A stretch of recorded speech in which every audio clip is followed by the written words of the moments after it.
গ্রামের টিনের চালার মসজিদগুলো আসলে কতটা সুন্দর, তাই না? আর কতটা শান্তি। ঢাকা শহরের টাইলসের বড় বড় দালানের মসজিদে যতটা শান্তি না পাবেন, এই টিনের চালার মসজিদে আপনি ঠিক ততটাই শান্তি পাবেন। আর আল্লাহর ঘর মসজিদ বলে কথা। আসসালামু আলাইকুম এভরিওয়ান, সবাই কেমন আছেন?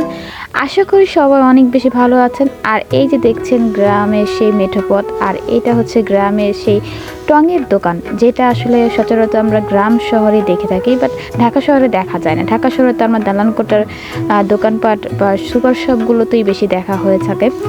আচ্ছা, আজকে আমরা কোথায় যাচ্ছি জানেন? আজকে যাচ্ছি হচ্ছে আমাদের ঘাস কাটার খেতে, মানে ঘাসের খেতে যাচ্ছি, গরুর জন্য ঘাস কাটবো। আর দেখছেন সকাল সকাল কিন্তু বাচ্চারা স্কুলের জন্য বের হয়ে গেছে। শহরের বাচ্চারা হয়তো দেরি করে স্কুলে গেলেও গ্রামের শহরের বাচ্চারা কিন্তু অনেক তাড়াতাড়ি স্কুলে যায়। যাই হোক, এই তো আমরা আমাদের ঘাস কাটার জমির দিকে যাচ্ছি। আর চারপাশের মানে প্রকৃতিটা দেখেন, দৃশ্যটা আসলে কতটা সুন্দর। আর দুই পাশে যে রাস্তার দুই পাশে কলা গাছ, আর এখান থেকে দেখেন আমার ছোট্ট সোনামণিটা টুস টুস তার টুকি টুকি করে পা দিয়ে হেঁটে চলেছে তার বাবার সাথে। যদি আজকে তার বাবার মানে কাজে যায়নি, কাজে অফডে ছিল, তাই সে আজকে ঘাস কাটতে যাচ্ছে। আমার শ্বশুর আসলে দিদি আবার আমাদের একটা গরুর পাশে একটা ঘর বানাচ্ছে, মানে গরু ঘরের পাশে একটা ঘর বানাচ্ছে লার্কি উঠানোর জন্য, বর্ষাকালের জন্য আসলে সেফটির জন্য। মোট কথা হচ্ছে আমাদের এই ঘরটার দরকার ছিল, তাই এটা আমার শ্বশুর বেড়া বানছে। আর এদিকে আমরা ঘাসের কাছে যাচ্ছিলাম। আর দেখেন কত সুন্দর একটা দৃশ্য আপনাদের দেখিয়ে ফেললাম। এটা কি বলতে পারেন? বলেন তো কি? অনেকেই বুঝে গেছেন এটা কি। এটা একটা বক। আল্লাহ, ঢাকা শহরে কিন্তু সচরাচর দেখা যায় না যে মানে বক এভাবে বক থাকে। আমি কিন্তু এই দৃশ্যটা আসলে ক্যাপচার করতে একদমই ভুলি নাই। তো সবাই আমাদের জন্য দোয়া করবেন, মোট কথা আমাদের ফ্যামিলির জন্য দোয়া করবেন।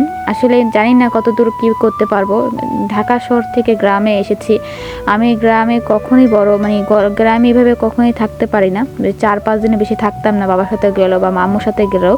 বাট এখন হয়তো বা আল্লাহ যদি চায় বা আল্লাহর রহমতে আল্লাহ যদি রিজিক এখানে রেখে থাকে, ইনশাল্লাহ সাকসেস এখান থেকেই হবে। তো আজকে জামাইয়ের সাথে আসছি, কারণ জামাই বলতেছে ঘাস কাটা শিখতে হবে। যদি মজা করছিলাম, ঘাস কাটা শেখার জন্য নয়, এখানে আমি ঘাস কাটা জমি দেখতে আসছিলাম যে আমাদের ঘাস কাটা জমিটা কোথায় আর কী অবস্থায় আছে। তো মেয়েকে নিয়ে এই তো টুস টুস করে হাঁটতে হাঁটতে চলে আসলাম আমাদের ঘাসের জমিতে। আর আমাদের মানে উনি দেখাচ্ছিল যে ঘাসের জমিতে আসলে বীজ বোনা হয়েছে, ভুট্টা বোনা হয়েছে, মানে ভুট্টার যে ঘাসটা ওটা যেমন বোনা হয়েছে, ওটা নাকি অনেক পুষ্টিকর হয় গরুর জন্য।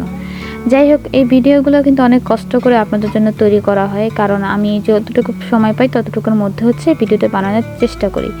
আর গ্রামীণ জীবনে এসে আমি আসলে সব প্রকৃতি দেখে আসলে অনেকটা মুগ্ধই বলতে পারেন, কারণ যেদিকে যা দেখছি সব কিছুই কিন্তু ভালো লাগছে। আর সে তো তার মেয়ের জন্য আসলে ফুল তুলে এনেছে। এটা কি ফুল? এটাকে বলা হয় কলমি ফুল। আমি আসলে জানতাম না, সেই বলতেছিল যে এটা কলমি ফুল।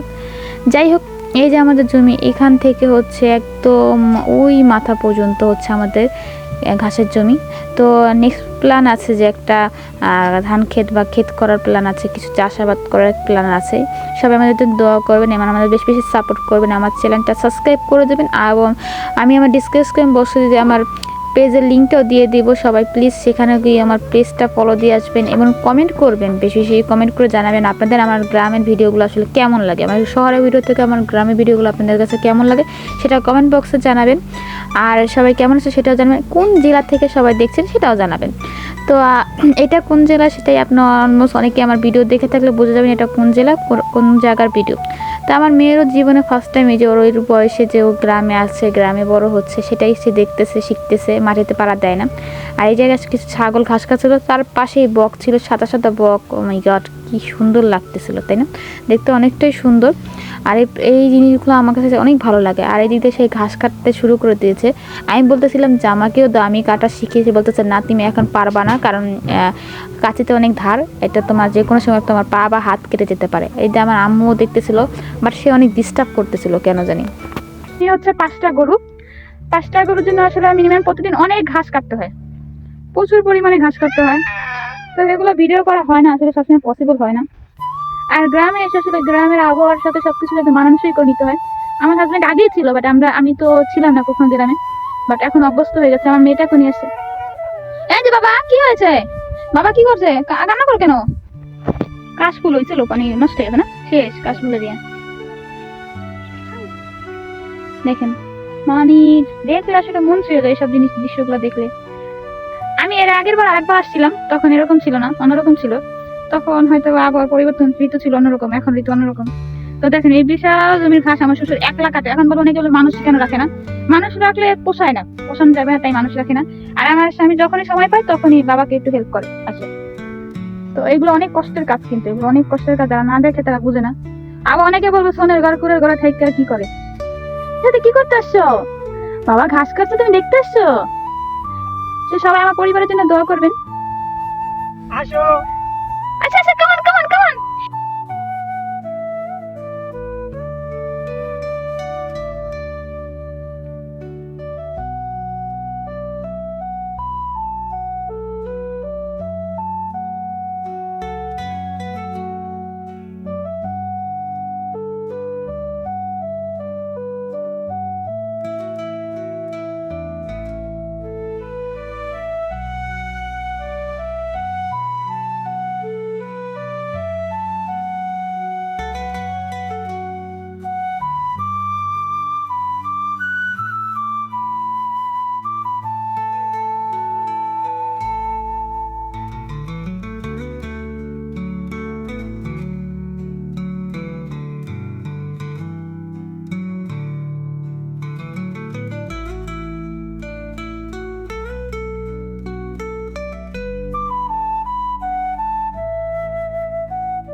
তো যাই হোক, আমাদের জন্য সবাই দোয়া করুন। আমার ভিডিওগুলো কেমন লাগে অবশ্যই সবাই কমেন্ট বক্সে জানাবেন, এবং বেশি বেশি শেয়ার করে দেবেন আমার ভিডিওগুলো, এবং আমার চ্যানেলটি সাবস্ক্রাইব করে দেবেন। এবং যাই হোক, আজকের মতো সবাই এই মুহূর্তে বিদায় নিচ্ছি। সবাই ভালো থাকবেন।